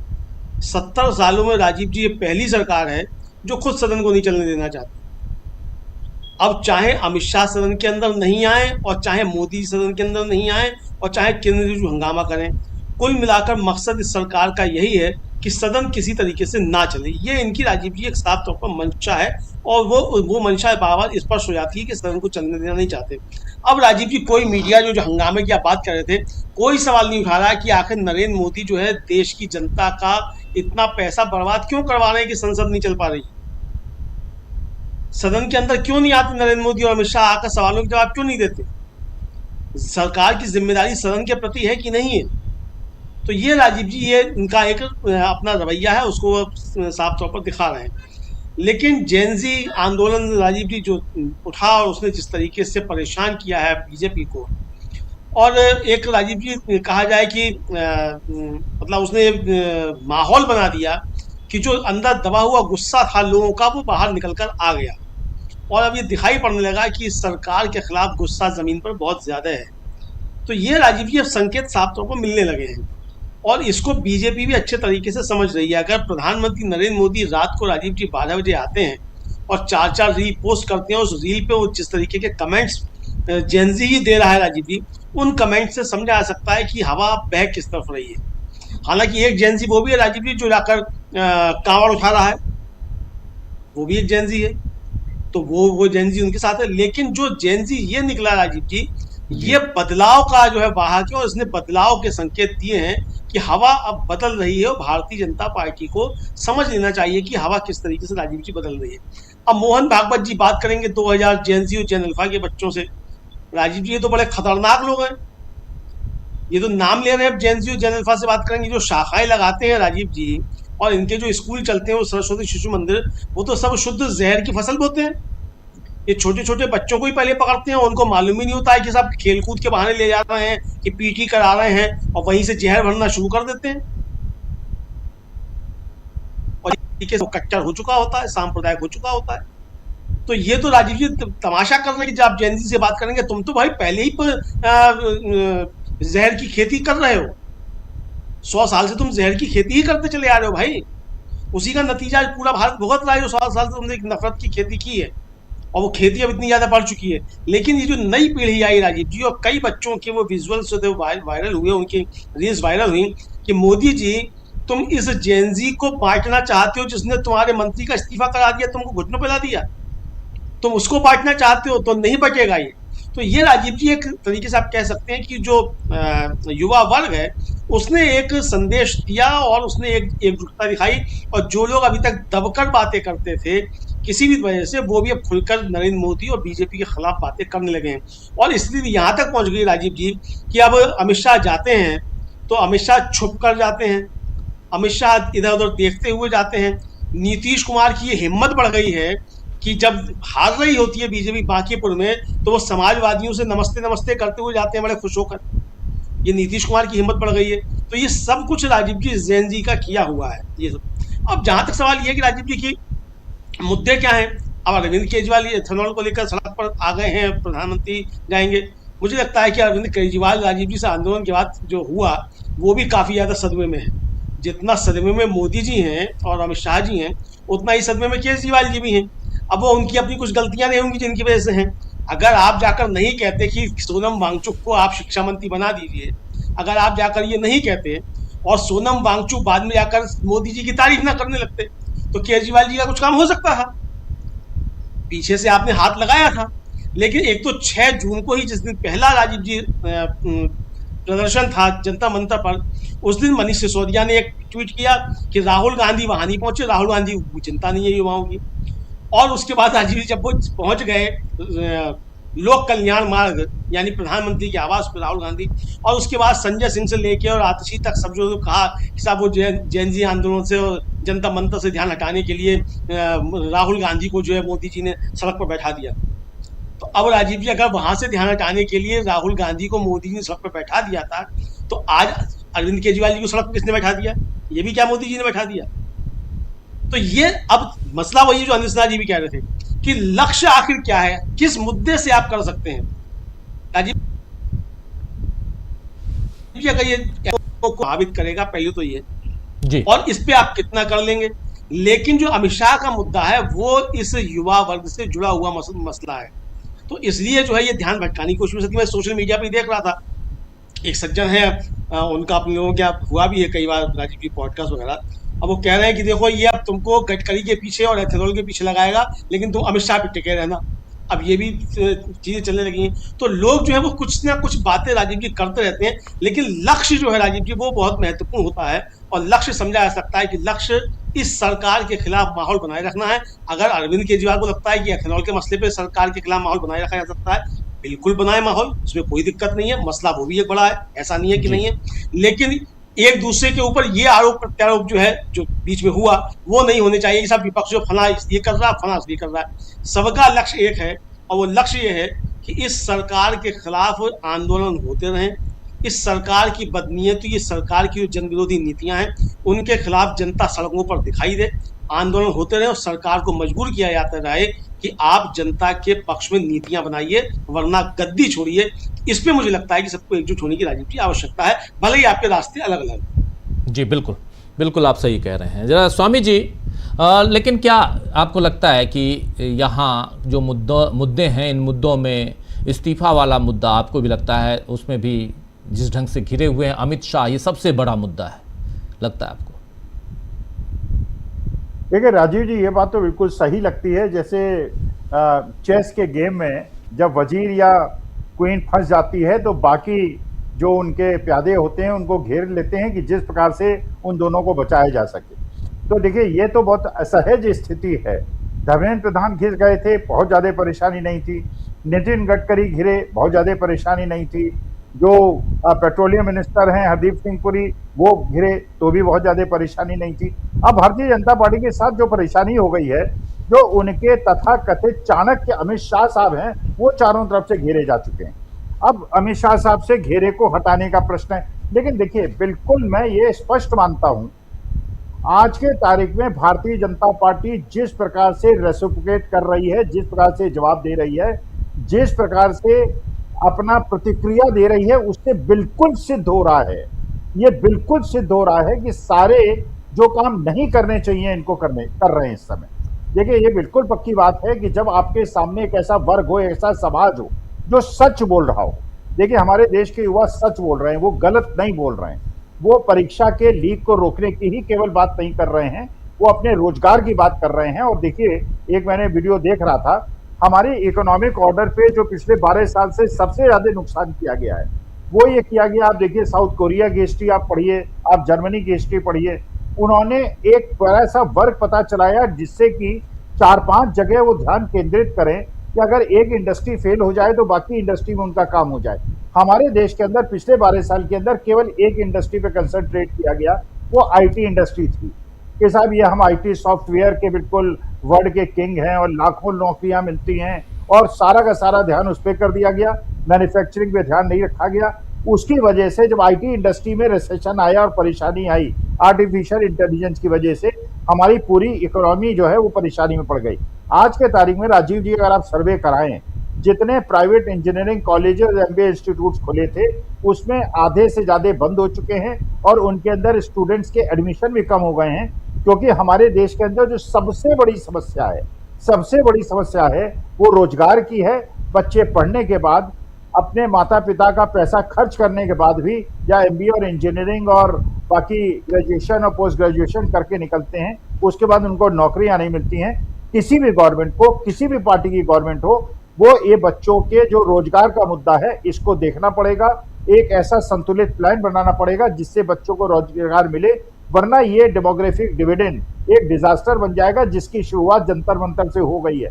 अगर बच्चों की आकांक्षाओं को, उनके सपनों को आपने ढंग से हैंडल नहीं किया, अगर आपने उस पर पूरा ध्यान नहीं दिया, यही राहुल गांधी ने जो कल मैं जिक्र कर रहा था जब उन्होंने कहा कि बेरोजगार होके मरने से अच्छा है ये रोजगार के लिए संघर्ष करके मरो, वरना ये जीवन जो है, क्योंकि ये बच्चों की आकांक्षाएं जगा दी थी हम लोगों ने, बच्चों को कहा था कि शिक्षा ही तुम्हें आगे बढ़ा सकता है, उसने शिक्षा ले ली और उसके बाद अगर उसकी अपेक्षाएं पूरी नहीं होती हैं तो वो जो फ्रस्ट्रेशन होता है, वो जो अवसाद होता है, वो युवाओं के लिए बहुत ज्यादा घातक है। इसलिए किसी भी सरकार को, झारखंड के अंदर भी आंदोलन हो रहा है, बहुत अच्छी बात है, मैं युवाओं के साथ हूं, मैं बच्चों के साथ हूं, किसी राजनीतिक दल से मुझे कोई लेना देना नहीं है, लेकिन जो भी राजनीतिक दल सत्ता में बैठे उसको हमारे देश के युवाओं, हमारे देश के बच्चों की आकांक्षाओं का ध्यान रखना पड़ेगा, वरना हमारे देश के भविष्य को हम खत्म होते हुए नहीं देख पाएंगे। जी सही बात है। यहाँ सरकारें किसी की भी हों और युवाओं ने एक रास्ता दिखाया है, जो काम विपक्षी दल नहीं कर पाए वो काम युवाओं ने कर दिखाया है। 12 साल में कम से कम राहुल गांधी ने एक नारा दिया था, डरो मत, और युवाओं ने दिखा दिया कि डर नहीं है। और इसीलिए तो युवाओं, पुलिस अंकल वास्ते गुना हुइयाँ, ये भी आपने देखा। ये अगर पुलिस अंकल के सामने एक बार फिर से देखिए, जो अभी शाम को 8:30 बजे आप देखेंगे पॉडकास्ट, उस पॉडकास्ट की एक वानगी आप देखिए और किस ढंग से यहाँ बच्चे पुलिस के सामने भी जाकर उनके मुंह पे, और कैसे ये जो नारा है 56 इंच का छोटा बंदर, ये नारा कैसे आया और ये नारे सब लिखे गए, नए नए नारे किस ढंग से लिखे जाते हैं, सब कुछ इस पॉडकास्ट में इन बच्चों की जुबानी आप सुनेंगे जो अभी छात्र हैं, जो लेकिन पॉलिटिकली काफ़ी अवेयर हैं, बहुत मजबूत हैं पॉलिटिक्स में। जरा सुनिए, देखिए एक बार फिर से।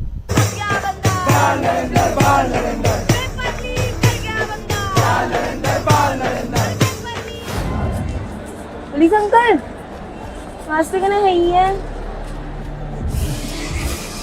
ये गुमराह बच्चे हैं, उनको राह दिखाना हमारा काम है। कि इस तरीके की बातें मत कीजिए। वो हमारे दोस्त नहीं है। वो हमारे दोस्त नहीं है, वो दोस्त हमारे ऐसे काम नहीं करते। वो जब गिर गई तो वो मेरी गलती से नहीं गिरी, वो सखी की गलती से नहीं गिरी, वो पुलिस की गलती से गिरी, पर उनका ईगो इतना ज़्यादा हर्ट हो गया और फिर सखी ने उनसे कह दिया कि चलना नहीं आता।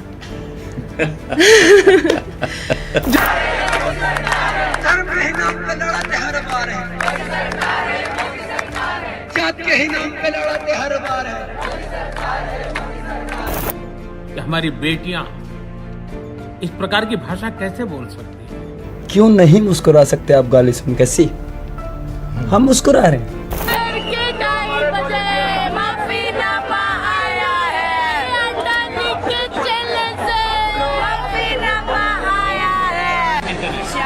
चाचा वास्ते के लिए now your turn to go.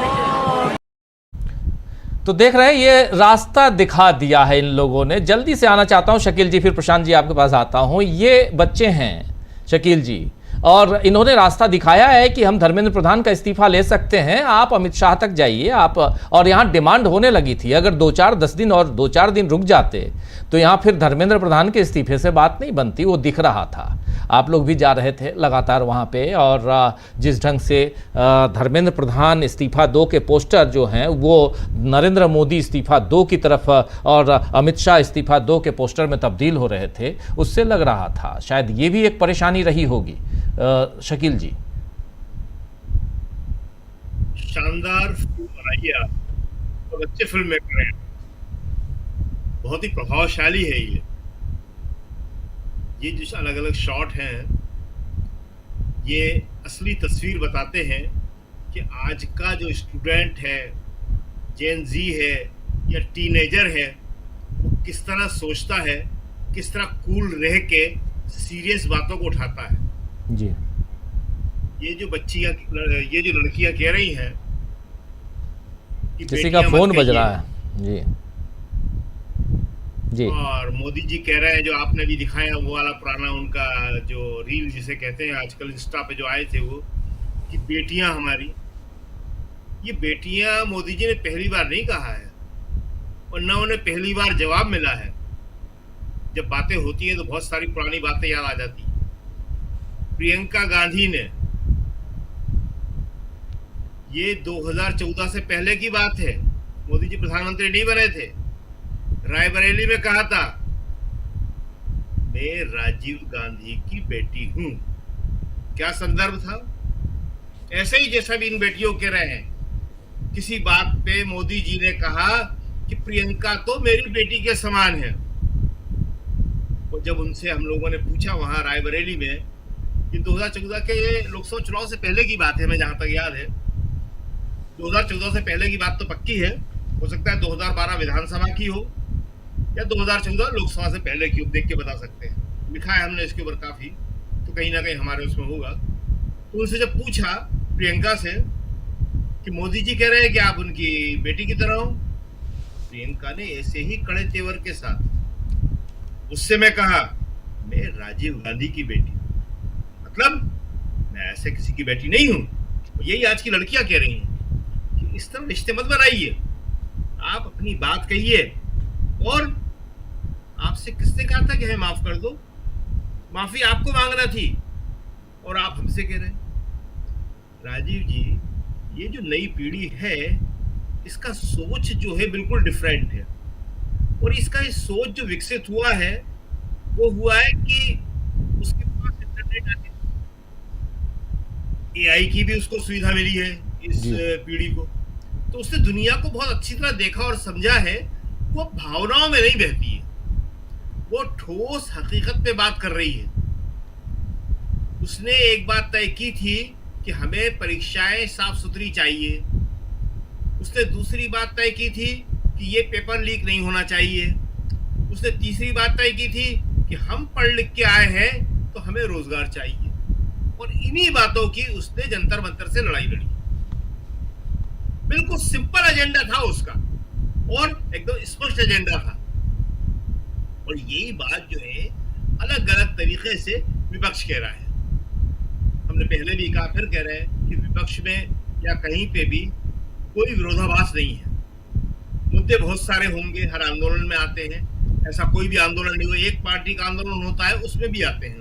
तो ये तो विभिन्न पार्टियां हैं, छात्र अलग हैं, छात्रों के विभिन्न संगठन हैं, लेकिन वो जो असली बात है वो जो अभी करीब सभी ने कही, वो क्या शायद लास्ट में सबसे अमलेंदु जी ने कही, वो जी कि इस सरकार को हटाना है।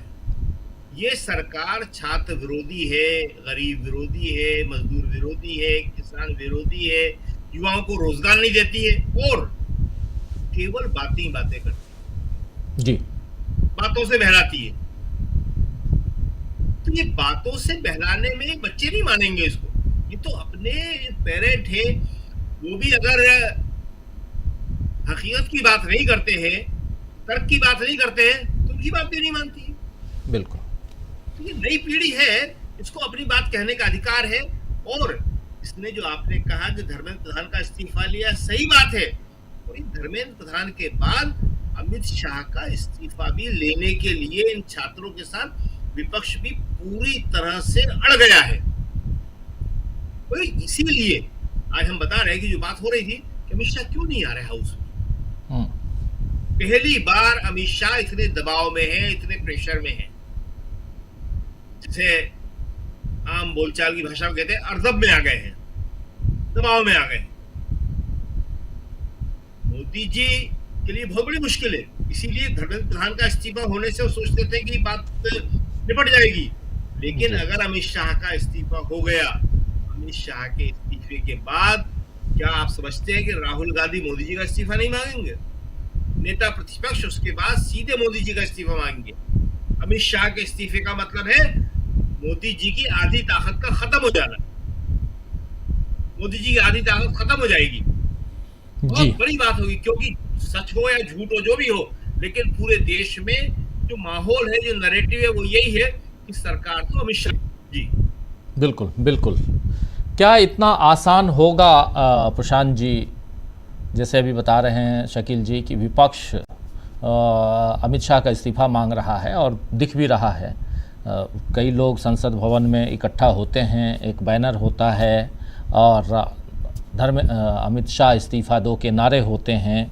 रोज़ सुबह सुबह, दोपहर, शाम हम लोग देखते हैं, जब तक पार्लियामेंट चलती है। नहीं चलती है तो बाहर फिर सब घर चले आते हैं। क्या इतने मात्र से दूसरी तरफ युवाओं का आपने देखा, उस जनसमूह को देखा, उस आंदोलन को देखा, युवाओं ने एक रास्ता दिखाया, विपक्ष को खासकर, सत्ता पक्ष को तो दिखाया ही, विपक्ष को, कि आंदोलन कैसे किया जाता है, डिमांड कैसे पूरी करवाई जाती है, कैसे लाठियां खाई जाती हैं। और अब तो ये था, अभी आपने देखा, इस पॉडकास्ट में देखेंगे कि कितनी हिम्मत है बच्चों में, क्या इतनी हिम्मत विपक्ष दिखाता हुआ नज़र आता है। और आगे यहाँ से क्या विपक्ष के सामने युवाओं ने, इन छात्रों ने एक बड़ी चुनौती पेश कर दी है, रख दी है। बड़ा टास्क, चुनौती ना भी कहूँ, एक टास्क है कि हमने तो धर्मेंद्र प्रधान का इस्तीफा दिलवा दिया, अब आप हमारे ऊपर जो जुल्म ढाए गए, हमारे ऊपर जो बर्बरता हुई, उसके लिए आप अमित शाह का इस्तीफा ले लो। जो संसदीय विपक्ष होता है, राजनीतिक विपक्ष, कोई चुनाव लड़ने वाला विपक्ष, उसकी नैतिक जमीन उतनी मजबूत नहीं होती, क्योंकि वो सत्ता की लड़ाई लड़ रहा है। लेकिन जब स्टूडेंट आता है, किसान आता है, महिलाएं आती हैं, उनका नैतिक वजन बहुत होता है, इसलिए वो कामयाब हुआ। और जहां तक अमित शाह की बात है, वो इस्तीफा लें या ना लें, अमित शाह इस वक्त जितने दिन भी मोदी जी के साथ रहेंगे, वो एक ईंट खिसका ही रहे अपने आप, क्योंकि वो अब लायबिलिटी बन गए, वो बोझ बन गए, वो क्राइसिस मैनेजर से खुद क्राइसिस बन गए हैं मोदी जी के। अब याद होगा कि चार दिन पहले पुणे गए थे वो अजीत डोभाल को फैसिलिटेट करने के लिए। क्यों गए थे?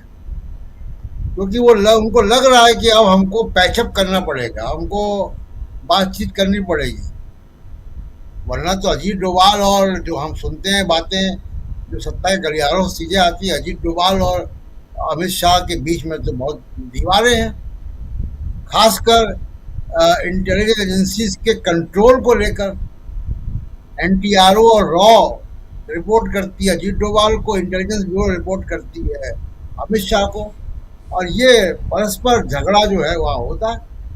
लेकिन अमित शाह कितने समय तक रह पाएंगे, हटेंगे नहीं हटेंगे, मैं नहीं जानता हूँ, लेकिन वो लायबिलिटी जो है वो बने हुए हैं। एक बात। दूसरी बात, याद कीजिए, आज से भी 15-20 दिन पहले की बात है, एक महीने भर पहले की बात है, जब ये कैबिनेट एक्सपेंशन की चर्चा हो रही थी कि धर्मेंद्र प्रधान का डिपार्टमेंट शिफ्ट कर देंगे, कुछ बात हो रही थी, तब ये भी बात हो रही थी कि इस बार डिप्टी पीएम भी बनेगा एक जी, और अमित शाह का नाम बड़ी तेजी से हो रहा था। तो डिप्टी पीएम वाला बायोडाटा तो राहुल गांधी ने फाड़ दिया, वो प्रेस कॉन्फ्रेंस करके, इतना तो उनका काम हो गया है। तो अब ये कि मुश्किल यही है कि मोदी जी क्या ये बड़ा फैसला ले पाएंगे। ये अब मोदी जी के पॉलिटिकल मजबूती पर डिपेंड करता है कि वो क्राइसिस मैनेजर जो खुद क्राइसिस बने हुए हैं उस क्राइसिस से वो कैसे निकल पाएंगे। और एक राजीव जी बहुत ही चिंताजनक और बहुत शर्मनाक बात हो रही है, ये जो लड़कियां खासकर जो जंतर मंतर के आंदोलन में थी, जिनका पॉडकास्ट किया उनके लिए भी और जो और भी लड़कियां थी, उनके घरों को पहचाना जा रहा है जी, उनके प्राइवेट इंफॉर्मेशन को पब्लिक किया जा रहा है। पुलिस भी साथ दे रही है उसमें। रुचिका सिंह के घर 3 बार पुलिस जा चुकी, 4 बार पुलिस जा चुकी है, तो पुलिस भी साथ दे रही है। इसमें कुछ बीजेपी आईटी सेल या बीजेपी से या उनके समर्थक हैंडल भी, ट्विटर हैंडल भी जुड़े हुए हैं जो उनकी इंफॉर्मेशन निकाल रहे हैं। और बहुत अफसोस की बात यह है कि तमाम उन महिलाओं को जो अपने बच्चों को लेके वहां गई जंतर मंतर में, उसमें एक योगा इंस्ट्रक्टर है, उनके क्लाइंट को धमका दिया गया। यानी अब ये लाइवलीहुड पे हमला कर रहे हैं। कोई एक महिला जो है ट्यूशन पढ़ाती है, उसके ट्यूशन खत्म करवा दिए, किसी के मकान मालिक को धमकी दे रहे हैं, मकान से निकलवा रहे हैं। इतनी नीचता पे उतरे हुए हैं, इतनी घटिया और आपराधिक हरकतों पे उतरे हुए हैं। तो कैसे ये लड़कियां माफ करेंगी, कैसे इनके पेरेंट्स माफ करेंगे? इसलिए मैं कह रहा हूं कि जब तक ये चलता हो चलेगा। कांग्रेस पार्टी की तरफ से इसमें कुछ पहल की गई है। गुरमेहर कौर दिल्ली यूनिवर्सिटी की छात्र नेता थी, वो आजकल कांग्रेस के साथ हैं। उन्होंने एक फोन नंबर भी, हेल्पलाइन भी जारी की है, फोन नंबर भी जारी किया है। लेकिन जब सरकार ऐसा करती है, सत्ताधारी पार्टी ऐसा करती है, तो बड़ा मुश्किल होता है इसको रोकना। तो इसके खिलाफ भी एक आंदोलन धीमे धीमे गुस्सा इसका पनप रहा है कि जितने लोग गए थे सबके ऊपर दबाव है। ये बहुत शर्मनाक है, अपराधी के नीचता है। जी बिल्कुल बिल्कुल। अनिल जी, क्या जो सवाल वही है जो प्रशांत जी के पास जिस सवाल के साथ आया था मैं, कि जंतर मंतर का आंदोलन और विपक्ष की डिमांड अमित शाह को इस्तीफा दें, विपक्ष की डिमांड को कैसे आप देख रहे हैं और उनके कार्यों को कैसे देख रहे हैं आप?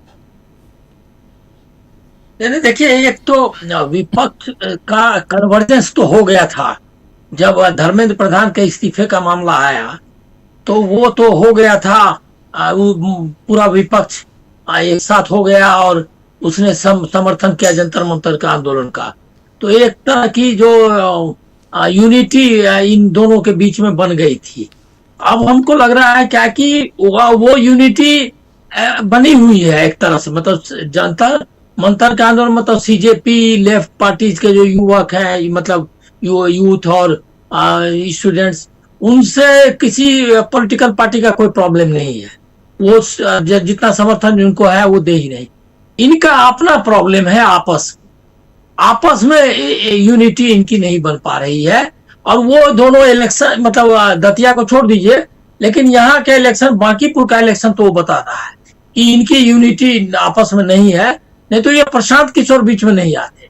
तो एक तो, और दूसरा है क्या कि जब जैसे कि राहुल गांधी ने जब इस्तीफे की मांग रख दी इनके अमित शाह के, और उसका प्रेस कॉन्फ्रेंस बहुत शानदार मतलब कदम था ये पॉलिटिकली, और संसद के बाहर दोनों तरफ उनका, तो वो जो है उसका सीजेपी ने समर्थन किया। उनका कोई भटकाव या विचलन नहीं दिखाई दिया। सीजेपी ने उस मुद्दे का समर्थन किया, और राहुल गांधी ने जो डिमांड किया था कि 3 जो डिमांड है, माफी मांगो, अमित शाह को रिजाइन कराओ, और जो है उनको जो जांच कराओ उन पर जो अत्याचार हुए, ये जो 3 डिमांड थे, ये तीनों डिमांड ने जो को समर्थन दिया सीजेपी, और उसके हिसाब से चल रहा था। लेकिन बीच में हमको, मतलब मेरा ये, अब इसको आप लोग भी देखिए कि ये चंदा चोरी, इथेनॉल, ये सब है बिखरना में मुद्दा, और इस पर बन गया था कंसेंसस, फाइट चालू थी। अब उसमें चंदा चोरी अब आप 2 मिनट हमको आप दीजिए। जी जी बिल्कुल। मैं आपसे पूछता हूँ कि चंदा चोरी का अगर मान लिया SIT बढ़िया बन जाए, मॉनिटरिंग हो जाए, उसका रिजल्ट क्या आने वाला है? पॉलिटिकल रिजल्ट क्या आने वाला है? कैंपेन के लिए ठीक है, पॉलिटिकल रिजल्ट कुछ नहीं है। कोई थोड़े ही उसमें मंत्री जाने वाला है जेल, या उसमें कोई, वो तो ट्रस्ट के हाथ में है। और मान लिया ये नृपेंद्र मिश्र को हटा करके फला आदमी हो जाएगा, और वो उनको बुक करने में, मतलब मुकदमा चलाने में टाइम लगेगा। ये सब जो फाइनेंशियल और ये चोरी छपा जो भी है, इसमें बहुत टाइम लगेगा। तो वो तो उसका कोई फायदा अभी तुरंत पॉलिटिकल क्या उसका नतीजा है। इथेनॉल का भी जो मामला है, इथेनॉल का मामला बहुत पेचीदा मामला है।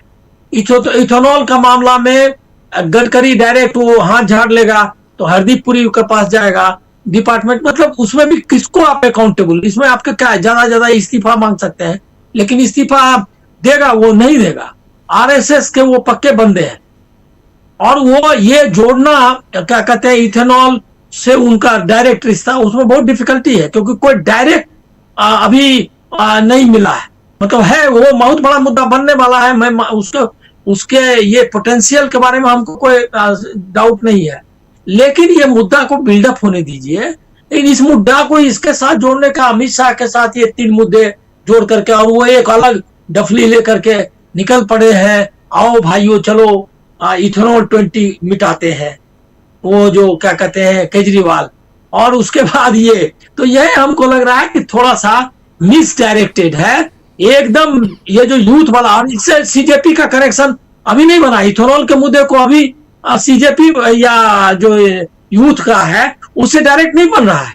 यूथ पर अत्याचार और उनका ये वाला मामला डायरेक्ट यूथ को एड्रेस कर रहा है। तो वो मुद्दा को छोड़ करके इथेनॉल पर शिफ्ट करना, ये मुझको जो है डाइवर्ट करने की टैक्टिक्स ही दिख रही है, कि या डाइवर्ट हो जाएगी, टैक्टिक्स हो या ना हो। और उसी तरह से चंदा चोरी वाला है, ये दोनों मुद्दे लिमिटेड रिजल्ट देते हैं, जबकि वो मुद्दा एक तो डायरेक्ट हिट कर रहा है, डेमोक्रेसी से डायरेक्ट जुड़ा हुआ है, और सीधे सीधे यूथ से रिलेटेड है। तो मुझको लग रहा है कि ये जो मतलब डाइवर्सिफिकेशन करना चाह रही है विपक्ष में हो रहा है, ये आपसी प्रतिद्वंदिता का ही मामला है। मतलब हम लोग को साफ, हमको तो मैं साफ ही बोलता हूं, मैं ज्यादा लाग लपेट में रहता नहीं, इसीलिए हमको ये बोलने में ये प्रतिद्वंदिता क्यों? अरे आप अमित शाह का इस्तीफा मांगो, सरकार खुद गिर जाएगी, या सरकार को बहुत दिक्कत में आ जाएगी, क्योंकि होना नहीं है। उसमें RSS भी झमेले में है, और यूथ के लिए डायरेक्ट कन्फ्रंटेशन का मामला आप इसको ले जा सकते हैं अगले मुद्दे तक, लेकिन वो नहीं है। तो हमको लग रहा है क्या कि ये जो ये एक तरह का ठहराव है, विपक्ष का जो अटैक है, उसमें मैं मान रहा हूं कि कंसोलिडेटेड जो इफर्ट है वो लैक कर रहा है। इंडिया गठबंधन में अभी भी जो कोहेशन चाहिए, जो बना था बीजेपी जंतर मंतर के बाद, और इस मुद्दे को लेकर के वो कोहेशन कहीं से ब्रेक हो रहा है ऐसा। जी बहुत सही कह रहे हैं। उसमें थोड़ी सी 2-1 लाइन मैं जोड़ना चाहता हूं, फिर अमलिंदु जी जल्दी से आपके पास क्लोजिंग कमेंट के लिए, और फिर हम सीधे चलेंगे पॉडकास्ट देखेंगे। आप बिल्कुल सही कह रहे हैं, और अभी प्रशांत टंडन जी कह रहे थे, और हम लोग देख भी रहे हैं कि चाहे वो रुचिका सिंह का मामला हो, चाहे और भी कई लड़के लड़कियों का मामला हो, कईयों को जो घेरा जा रहा है, कईयों के यहाँ राइट विंग के लोग जा रहे हैं, धमकाया जा रहा है, पुलिस की धमकियाँ मिल रही हैं, ये सब कुछ प्रधानमंत्री के कहने ना कहने से कोई फर्क नहीं पड़ता, ये सब कुछ चल रहा है। इनको संरक्षण कौन देगा, शेल्टर कौन देगा? अब अलग अलग जो इंडिया गठबंधन के जितने दल हैं, अपने अपने क्षेत्र में अगर उनको थोड़ा सा उनके घरों से संपर्क रखें, उनको शेल्टर देने की कोशिश करें, कानूनी लड़ाई लड़ें। ये लड़ाई CJP क्यों लड़े? CJP का जो काम था CJP ने किया, युवाओं का जो काम था युवाओं ने किया। मैं CJP का नाम भी नहीं ले रहा हूं। युवाओं ने अपना काम कर दिया है, और युवाओं ने एक रिजल्ट सामने रख दिया है कि देखो हमने धर्मेंद्र प्रधान का इस्तीफा ले लिया। अब आप आगे निकल के सबसे पहले हमको संरक्षण दीजिए, हमारे ऊपर जो लोग आंदोलन में थे उनके ऊपर किसी ढंग का प्रहार ना हो, पहली बात। और दूसरी बात, फिर आप आगे बढ़िए, आपको अगर पॉलिटिकल लाभ लेना है, फायदा लेना है, तो आप लीजिए उसका पॉलिटिकल फायदा। यहां पर एक लैकुना दिखाई दे रहा है, यहां पर विपक्ष की एकजुटता में कमी दिखाई दे रही है। और माफी चाहूंगा अनिल जी, मुझे पहले दिन से विपक्ष की एकजुटता इसमें नहीं दिखाई दे रही है। मंच पे पहुंचने में भी आनाकानी जिस ढंग से की गई, वो सब कुछ दिखाई दे रहा है कि यहां पर वो चला जाएगा तो क्या होगा, ये क्यों जा रहा है, वो क्यों पहुंच गया, ये सारी चीजें। भाई अगर छात्र निकल के आए, अभी भी कई लोग मेरे से नाराज रहते हैं, आप आंदोलन कर रहे हैं। भाई आंदोलन इस देश में, इस देश की सियासत को आंदोलन ने बदल के रख दिया है। अब विपक्ष के सामने दोनों हाथ में लड्डू है लेकिन खाना नहीं है। अब विपक्ष ये भी सोचेगा कि इस लड्डू को उठा के मेरे मुंह में डाल दिया जाए, तो ये इस देश का युवा नहीं करने जा रहा है। ये तो विपक्ष को करना होगा। आपको खाना है तो हाथ को मुंह तक लेके जाना पड़ेगा। ये भी नहीं करोगे तो फिर संसद भवन में एक बैनर पोस्टर लेके खड़े हो जाओ और अमित शाह इस्तीफा दो के नारे लगाते रहो। संसद का कार्रवाई जो है वो खत्म हो जाएगी 13 तारीख को। उसके बाद सब अपने अपने क्षेत्र में अपने अपने घर में जाएंगे, किस्सा खत्म। और जो युवा हैं वो परेशान हो रहे हैं, उनकी पढ़ाई लिखाई, कई लोगों को रेस्ट्रिकेट कर दिया गया है, दिल्ली यूनिवर्सिटी से, बाकी जगहों से। कौन संरक्षण देगा इन लोगों के लिए, कौन लड़ेगा? ये बहुत सारे सवाल है और ये युवा है, इनके भविष्य की बात है, इसलिए इंपॉर्टेंट हो जाता है। जल्दी से एक क्लोजिंग कमेंट अमलेंदु जी, 3 मिनट का समय है, फिर फटाफट हम पॉडकास्ट देखेंगे, एक शानदार पॉडकास्ट इन युवाओं की जुबानी। देखिए राजीव जी, विपक्ष की एकता की जहां तक बात है तो विपक्ष की एकता तो होती है और बिखर भी जाती है। अब देखिए मसला तो चल रहा था अभी अमित शाह का, और 20 तारीख को जो हुआ ये सब, जो इस पे अमित शाह की जवाबदेही तय की जाए, इसी के बीच में वो राम मंदिर का मुद्दा भी आ गया। पप्पू यादव जो थे वो गेरुआ वस्त्र पहनकर बैठ गए और समाजवादी पार्टी के सांसद धर्मेंद्र यादव जो उन्होंने चंदा भी दे दिया। लेकिन अगले दिन पता नहीं कहाँ से क्या राजी यहाँ से आ गई या क्या आ गई, राम गोपाल जी ने कह दिया कि ये तो गलत हुआ भाई। अरे भाई पहले धर्मेंद्र यादव को रोक लेते चंदा देने से, उसके बाद क्या देते गलत हुआ। तो ये राजीव जी पीछे के खेल भी बहुत सारे चलते रहते हैं, तो ये सब चलते रहेंगे। विपक्ष के अंदर भी बहुत सारी कमियां हैं, उसकी तरफ हम लोग जो बात करते ही रहते हैं, तो ये उनकी अपनी कमियां हैं। लेकिन राजीव जी आज अगर एथेनॉल के मुद्दे पर ना उतरकर अरविंद केजरीवाल अगर अमित शाह का इस्तीफा मांगने ही सड़क पर उतर पड़ते तो क्या बुराई थी? एथेनॉल भी रखते आप साथ में। अमित शाह का मुद्दा, आप दिल्ली के मुख्यमंत्री रहे ना, दिल्ली में आपकी सरकार रही है, अखिलेश यादव की तो सरकार रही नहीं है यहाँ, कांग्रेस की तो 15 साल से सरकार नहीं है, आपकी सरकार थी यहाँ और आप ही गए थे सबसे पहले वहाँ। अगर देखा जाए राजीव जी, वाम दलों के अलावा अगर कोई बड़ा मतलब कहा जाए पर दल का संयोजक जो है वो तो अरविंद केजरीवाल ही पहुंचे थे, उनको सोनम वांगचुक को बनवाने के लिए शिक्षा मंत्री। तो भाई आप उस मसले को लेकर क्यों नहीं उतरे? दिल्ली के छात्रों पे जो मुकदमे कायम हुए हैं या हो रहे हैं उसके लिए अरविंद केजरीवाल आगे क्यों नहीं आके बात करते? तो ये करना चाहिए अरविंद केजरीवाल को, इस मसले पे भी करना चाहिए। वाम दल जो है उन्हें उनके संगठनों ने ही राजीव जी मजमा लगाया। और हम लोग क्या एआई सब के लड़कों का जो पॉडकास्ट हुआ उसमें साफ तौर पर कह रहे हैं कि अभिजीत दीप के तो आए तो उनको गर्मी लग रही थी, बोस्टन से आए थे, नहीं कर पा रहे थे एडजस्ट यहाँ के वातावरण में। वाम दलों के छात्रों ने ही यहाँ सब इकट्ठा किया, उनके पास तो 2.5 आदमी भी नहीं था, वो सब वाम दलों ने इकट्ठा किया। अब ठीक है कि बाद में समाजवादी पार्टी और भीम आर्मी और आम आदमी पार्टी सबने पीछे से दिया, जब 20 तारीख की कॉल दी गई उसके बाद सब पीछे से दिया गया, लेकिन उससे पहले तो सब यही थे और इनको भी मंच से उतार दिया गया था। तो बहुत सारी चीजें राजीव जी वहां भी हुई हैं। तो अगर विपक्ष के अंदर कमियां हैं तो कमियां जिन्होंने आंदोलन बुलाया था उनके अंदर भी हैं, आपस के अपने भी इख्तिलाफात हैं, खैर वो अपनी जगह पे है। लेकिन जो छात्र जो थे जो एक मुद्दे पर एकजुट हुए राजीव जी, अब वो मुद्दा था कि धर्मेंद्र प्रधान का इस्तीफा हो।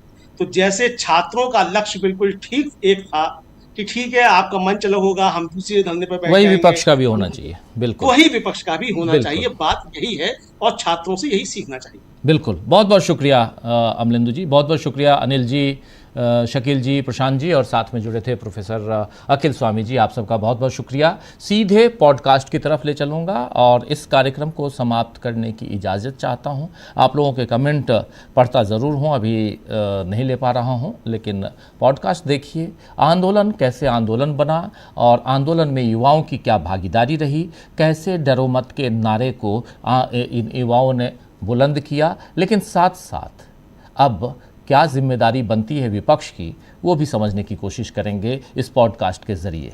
चलिए मुझे दीजिए इजाज़त, नमस्कार, गुड नाइट, शुभ रात्रि, शब्बा खैर।